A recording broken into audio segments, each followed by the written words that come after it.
This is the Bartholomew Town Podcast. Hi, everyone. Welcome into another edition of the Bartholomew Town Podcast. I'm your host, Bill Bartholomew. On this episode, we welcome back to B-Town the Commissioner of the Rhode Island Department of Education, Angelica Infante-Green. All right, obviously, plenty to discuss with the Commissioner today, and coming up on Tuesday of next week, we're going to have the Executive Director of the National Education Association of Rhode Island Chapter, Bob Walsh on. So we'll have a variety of voices here discussing education. Now we're a couple of weeks into back to school in Rhode Island, starting to get some numbers on COVID tests, results, and so forth. And it's interesting here in the episode, you'll hear it, but the commissioner revealing that there's actually more positive COVID tests coming out of students who are at home learning versus in school. So I don't know where that's coming from. Plenty going on in this department, and we get to pretty much all of it with the commissioner in this fast-paced episode here on B-Town. By the way, great to hear from all of you out there. You can send me an email anytime. It's Bill, B-I-L-L, at ripodcast.com or tweet at me at Bill Bartholomew. If you'd like to support the independent journalism, opinion, analysis, and entertainment that B-Town has become known for, a good way to do so is to become a B-Town insider. Not only will you receive exclusive monthly content, you'll also be sustaining this program. Head to patreon.com/BartholomewTown to find out how you can become an insider. Okay, without further ado, let's get right to it. With the Rhode Island Department of Education Commissioner, you hear her every Wednesday at the governor's press briefings, and she's become pretty much a household name throughout the state, Angelica Infante-Green. So how's it been on your end? I mean, I saw you on the first day of school for Providence, and look, it is what it is, right? I guess we're going back to school in a pandemic, so it's about mitigation, it's about control. There's no magic wand, unfortunately. But from your perspective right now, where do we stand? Are you confident that we're in a good place? I feel good about the openings we've had. I can tell you, I just came from a school right now. I just came from Central Falls, from Raices, and I was able to see the kids, how they had spaced them out, what the teachers are doing. They're doing kind of a hybrid model. So I think we've been really successful. I think the superintendents, principals, teachers have worked really hard. Once they're in the building, they're excited to be there, right? I think that's, we've had some cases, but very minimal. And I think that it's the new way we're going to have to operate. We're going to look at things a little differently. I just watched these kindergartners coming out of the bathroom and getting hand sanitizer pumped on their hands and standing on these green circles on the floor. It's just different. Everything is going to be different for all of us. One of the things that we hear a lot, or at least I've been hearing a lot from people who have either kids inside a school system or teachers, is a concern that a lot of the elements of infrastructure that are in place right now, so open windows or doing as much outdoors as possible, isn't sustainable into the winter. And we've obviously had a bit of a chilly start to September here. I guess not start, but here in the middle of September. So is that a concern of yours, that there's going to have to be some shifts towards indoors, and how that may play into mitigating the virus? Yeah, I don't think it's a concern. It's about planning, right? Thinking about that right now. So we know that if we have, there are multiple solutions. We were actually talking about this yesterday. If there's a HEPA filter, then we're good, right? That's the gold star. But in some places, they were saying we could turn up the heat and keep the fans going. So we're coming up with different ideas of how to do it, because it is about mitigating and being creative and making the space also comfortable. So I think it's all those things, but we are thinking about it because it is coming a little quicker than we hoped. It's like my favorite way to drive around, blast the heat and have the windows open. It's a perfect combination, I guess. Yes. Well, we have to figure it out. It'll all depend on each building, each classroom, and we're looking into that already because we do have to plan. With respect to virtual learning, distance learning, a few weeks ago, I had some students on from a few different schools who were discussing what kind of worked for them and what didn't work for them when it came to distance learning. And I was actually surprised by a number of the kids really were enthusiastic about distance learning because they, in depending on their situation, it may have expanded their, I guess, the method that they learn, whether it's being outdoors in more of an exploration manner from a science perspective, or more of a, I guess, an individual approach to getting assignments done. So I guess, what has your feedback been from students and teachers about this hybrid model, and how to make distance learning not necessarily, a hard second place to in-person learning when it comes to the school year? So it's mixed, to be honest with you. Some students had a great experience, really enjoyed the freedom of being able to kind of work around a different schedule. Other kids need a little more guidance and support and found it difficult. So I think it depends on the students. But what we want to do is make sure that we learn from this. So what are we going to keep when this pandemic is over? What part of this are we going to make part of our education system as we move forward? So we have a lot of kids that have to work, for example. Would they benefit from some of their classes being virtual so that they have a little flexibility? So absolutely, these are things that we are going to see what makes sense to keep and how do we plan differently.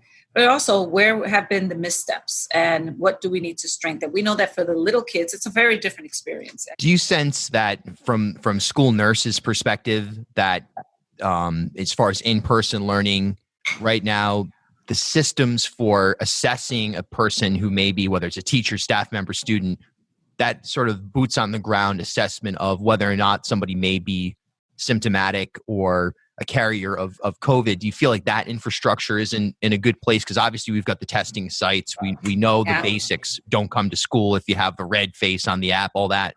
But just as far as somebody's in school, they feel sick, is that assessment process in place?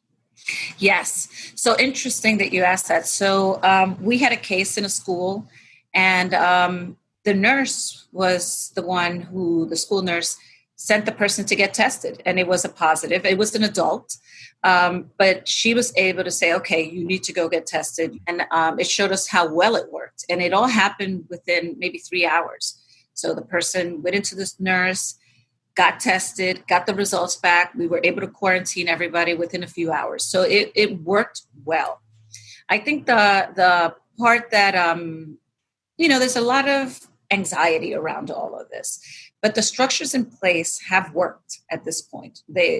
From what we've seen from the week and 2 days that we've been open.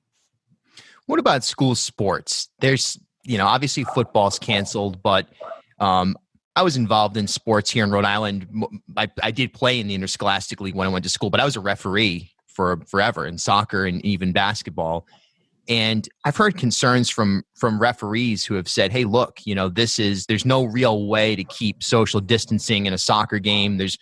But then the trade-off is, and we've heard the governor say a few times, and I think even you, that, look, we need to have some version of, and in fact, the governor said it may be incredibly important for kids to have sports right now, to have that interaction. How do you sort of square that situation? No, that's a tough question, because emotionally for kids, I think it's really important, especially coming out of this virtual world that we just exited, completely virtual. It's important for kids, but it really is hard. Like, one of the things that I recommend is that they stay within their pod, try to keep it as close-knit as possible, because it is very hard. Kids are running and they bump into each other. And, I think it's something that we have to look at very closely. So we're looking at, what are the sports that we can do? What are the things that we can do safely? Running, is there cross country? Like, what are the things that we can do that the kids still feel the energy, get to be outside, get to, compete safely? So there are some sports that are easier to mitigate than others. So that's what I recommend as we start moving forward. There's been a lot of finger pointing in the media, and you've got, particularly in Providence, where the teachers union has called press conferences, and then a few hours later, the superintendent may say, well, wait a minute, the opposite is happening in a number of different situations. But at the end of the day, I think people just want hard data. So with respect to a portal where parents, anybody can look and say, hey, how many kids, how many staff members, whatever it may be, have tested positive or have symptoms in a school? What are those hard numbers? How are you going to present that from a communications end present that to the public? It's just going to be very factual, right? This is what's happening. This is how many people have been quarantined, and this is the reason why, right? What's interesting for us is that any cases that we've had, with the exception of one, have all been adults, right? And we know that this is preventable. I think there's a lot of education that still needs to happen, and we need to continue the conversation, but it is about education. It is about transparency. We've tried to be transparent. I think that it becomes difficult if you have an agenda you want to drive home, then you're going to use data however you want to use it. I can't change that. I have promised transparency, and that's what we're going to do. I mean, it is our reality. I will tell you that most of our student cases are kids on virtual that are home, and some homeschooled kids. So that's where our cases have been for the students. So I think we just have to be very open so that we continue to learn and we can protect each other, because this is about being a community. Discover over 200 episodes of Rhode Island's podcast of record, the Bartholomew Town Podcast, on Spotify, Apple, or wherever you get your pods. Or head over to our website, ripodcast.com. A group of elected officials and community leaders spoke outside of the State House calling for what they describe as a justice budget surrounding economics, criminal justice, and housing. Among them, State Senator-elect Tiara Mack. This money is here in our state now. We need to stop criminalizing state-produced poverty. We need to reinvest in families, their health, their education, and training. Representative John Lombardi was among those who spoke, he calling for the General Assembly to resume session immediately via Zoom. At the State House, Bill Bartholomew for B-Town News. Providence Mayor Jorge Elorza was joined by a panel of community leaders in announcing the first phase of the truth-telling, reconciliation, and reparations project his office initiated. Here in Providence, we're leading the way and truly offering up a model that, as we continue to move forward and show success, can be a model for the rest of the country to follow on how to confront the issue of racism and anti-Blackness. The mayor wouldn't commit to what the specifics of reparations may look like, but did say he is taking concrete recommendations from the community. In Providence, Bill Bartholomew for B-Town News. When you assess things from an infrastructure standpoint, you know, if you're comparing certain schools in Providence to a brand new school in North Providence or Barrington, there's obviously going to be things that, COVID aside, are difficult for some people to swallow, or, you know, just in general, it's going to be difficult to make that comparison. So how are you and the Department of Education assessing something that is a problem in the context of COVID versus just a general problem, and then also presenting that to the public? So I think that's an awesome question, because I've been thinking a lot about that when we've been having these conversations about the buildings. And the buildings are old. Nobody is denying that. But does that mean that the air isn't flowing the way that it's supposed to? No, it doesn't mean that. We do know the buildings are old. I think we can't conflate things. And I think we've been doing that. And we need to stop doing that, because, you know, cleanliness is the highest it's been, let's say, in Providence. Right? I went to one of the oldest buildings and the floor was shining.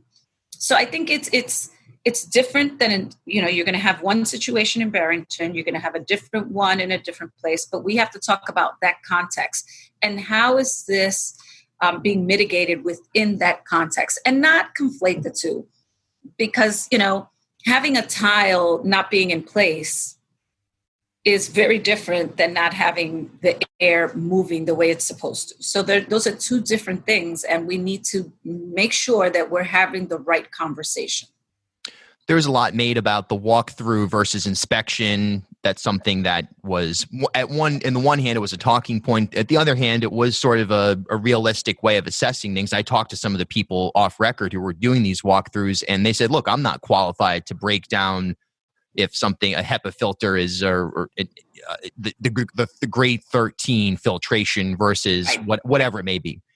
But as far as right now and moving forward in the school year, what kind of oversight are you providing that zeroes in on expertise from an engineering and scientific perspective, and how routine will those walkthroughs be? So I think the walkthroughs were meant to, so there's clear mitigation. If you don't have a Merck 13, I know way too much about this than I wanted to know. That's not something that my office does, right? That has been all the agencies collaborating. That's not something that I have expertise in. So I think if you don't have this, but you do have a box fan, you're okay.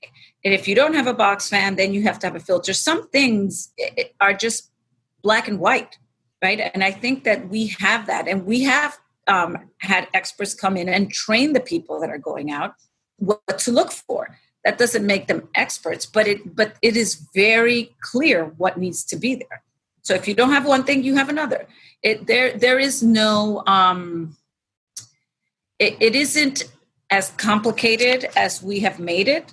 The airflow is the most important part. People are talking about air quality. It's not air quality, it's the airflow. And I think those are the conversations that we need to have. And I think at the end of the day, we need to remember that this is all preventable, right? We know what to do to prevent it. We didn't know that a few months ago, but we know that now. What's it been like for you now that you've, over the last month and change, become a fixture of these Wednesday press briefings? What's that like backstage at the vets before you walk out onto the stage to address the state? Because that's fairly unprecedented as far as becoming a household name. Obviously, Dr. Alexander Scott, and of course the governor, and to a certain extent, Director Smiley and others have been a part of this as well. But what's that like for you? I mean, that sort of changes your role. You've always had a public voice and so forth, but now it's almost like, all right, I've got to walk out there and calm the nerves in a way that's genuine on a weekly basis. Yeah. I have to say that it's stressful, right? Because I think people are relying on you to calm the nerves, to be transparent, to be open. I hope that I am those things because I try to bring in what is happening and be very factual about it, but also bring in the reality, the emotions around it. I get that this is very stressful. I get it. You know, I've been quarantined myself. I've taken the test 3 times. I know how stressful it is. But all we can do is be honest about where we are, what we're doing, and move forward. I think that's hard. But I will tell you what's been pretty amazing has been the response that we've gotten from little girls throughout the state. I have this card that I walk around with that I wish I had it out. It's in my pocketbook where it's Wonder Woman, and the mother talks about how her daughter looks at the press conference and has made things very different for her. So I think it's a different way of functioning, but it's really being transparent about what we're doing and also having people understand. Like there's a lot of, Commissioner, don't close down the school. I don't close down schools. I do education. So there's a little bit of confusion. But what is amazing is that we do work as a team. So I feel pretty lucky. I talk to other people in other states where they don't have that team approach. And what I've learned about Rhode Island is that it's hard for us to realize that we can be leading in certain things. And I think in the whole COVID pandemic, we have been. It still doesn't feel good because we're still in a pandemic. But I have to tell you that Dr. Alexander and I, on the phone every night, our teams are meeting every night. And that's a different way to lead than in other states. It's also interesting because some people have sort of shot down the importance of, I guess, other talkers, if you will, in this market. I've heard them kind of say, well, it doesn't matter that it's 3 women up there or, 3 moms and so on and so forth. And they've tried to squash that as something nonsensical. And I in a way it is, you can say it's superficial, but at the end of the day, it's unique and it is important. And I do think you'd be dishonest to say that it doesn't impact the viewer and the person receiving the information to have 3 women up there who are experts delivering that information. I mean, do you feel that? Do you get that feedback? I do.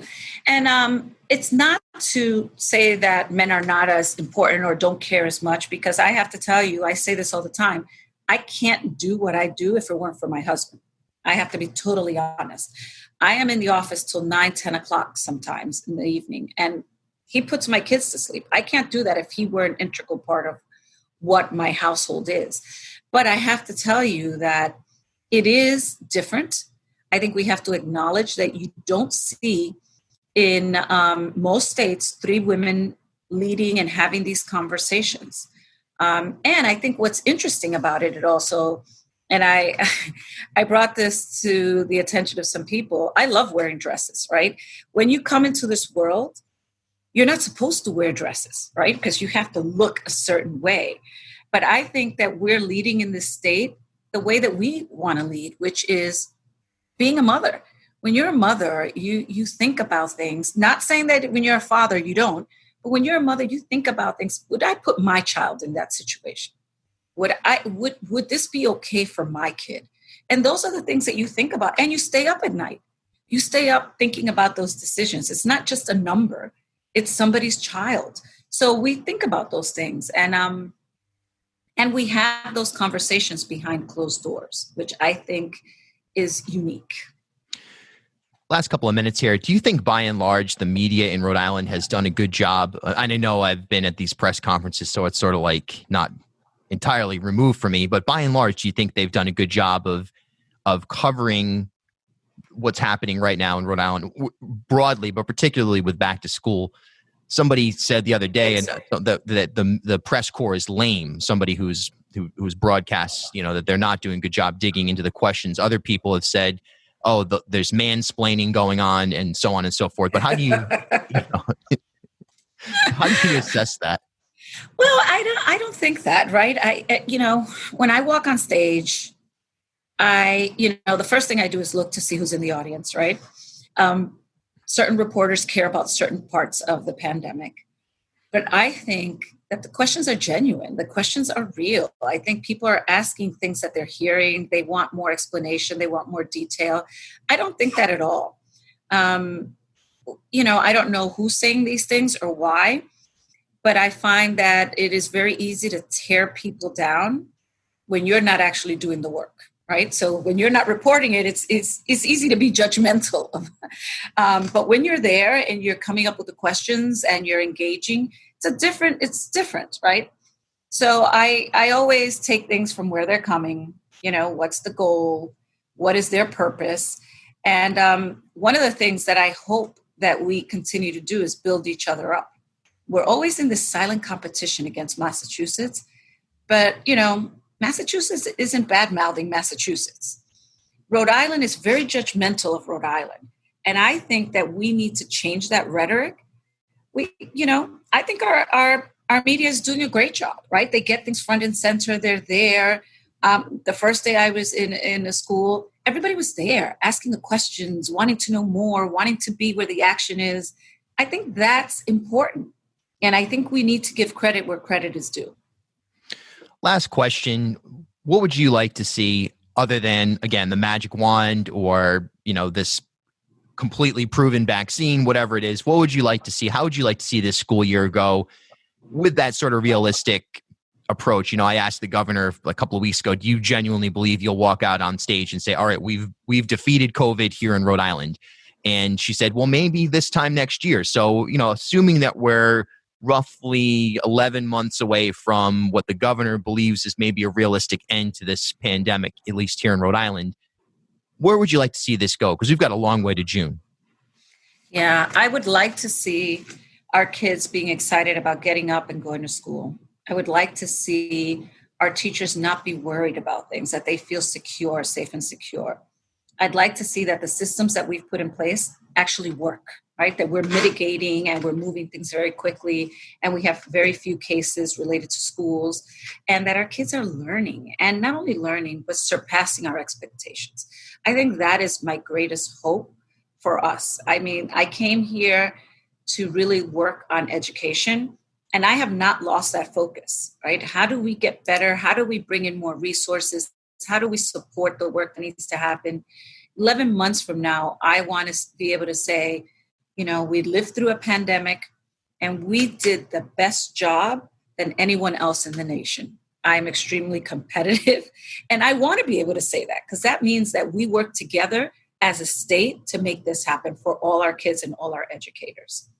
Commissioner, always a pleasure. Thanks so much for your time. Appreciate it. Thank you. And guess what? I like seeing you when you're there. Oh, good. This is the Bartholomew Town Podcast. Hey, thanks for tuning in to Rhode Island's podcast of record, the Bartholomew Town Podcast. Why not follow us on Instagram at Bartholomew Town Podcast for breaking news and other daily content. At HealthSource RI for Employers, we provide access to health insurance to more than 1,100 local businesses and nonprofits, and 96% of them renew through us every year. Maybe it's our choice of 19 different health plans, our 10 years of customizing solutions, or our one local team of dedicated experts helping employers find quality health insurance. See how our numbers stack up for you. Learn more at healthsourceri.com/employers.